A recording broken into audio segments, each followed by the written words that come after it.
Hey, it's your buddy Peace and Harmony with you here today. Zooming in on the covert narcissist and the lack of empathy that is manifested in a pathological mechanism within the gray matter of their brain.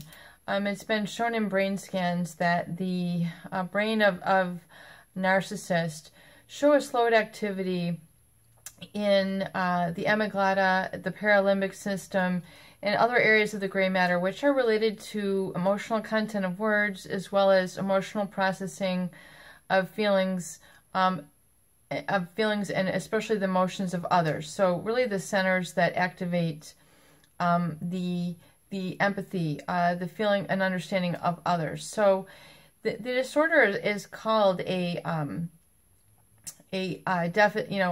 basically a personality disorder. But its two striking characteristics are lack of empathy, which means lack of interest in the needs, feelings, or wishes of others, and really the an extreme self-centeredness. So those two combined are really what determine covert narcissism. And I want to delve in a little bit here on really what I'm going to consider maybe one of the core factors, which is the lack of empathy, and how it relates to others as opposed to an overt narcissist. The covert narcissist,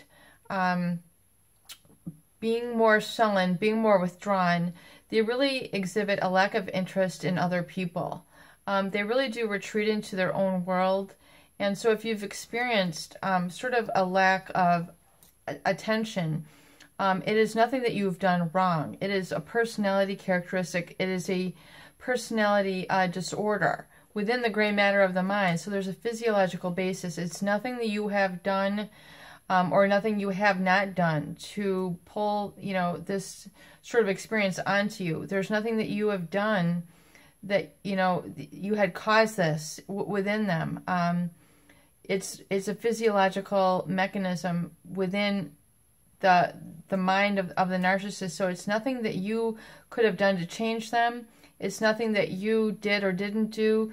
It's not that you're flawed in any sort of way. There's nothing that you could have done to prevent this.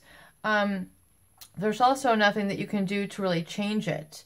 If the narcissist is not willing to recognize this, or is unable to recognize their deficit and be able to change, then, there you have it. It's very straightforward.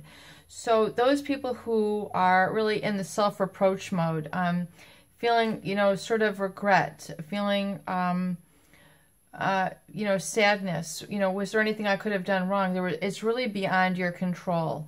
We really are powerless over these people and what they could or could not have exhibited or given to us. So the narcissist is the way that they are. There's very little that can be done to change them. So don't feel, the sort of shame that they have cast out, the sort of insulting, the sort of disdain, the judgment, all those sort of qualities that were thrust onto you in this relationship. Please do not feel that, it was anything that you have done. It was not your fault.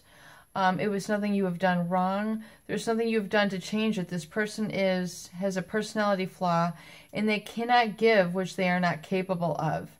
So the loss that, you have experienced, the grief, that does need to get processed, that does need to get paid. But realize that you are a whole and integrity person with so much to offer. And so keep that always in the forefront of your mind when you go through the healing process and learning about the disorder, learning about the mechanisms, learning about how there was manipulation and control and victimization, but realize that your wonderful self is still intact and still worthy of speaking up and getting acknowledgement and living life to the fullest. Peace and harmony with you here today. I hope these videos help. Please do share and please subscribe for more great tools, videos, discussion, and support.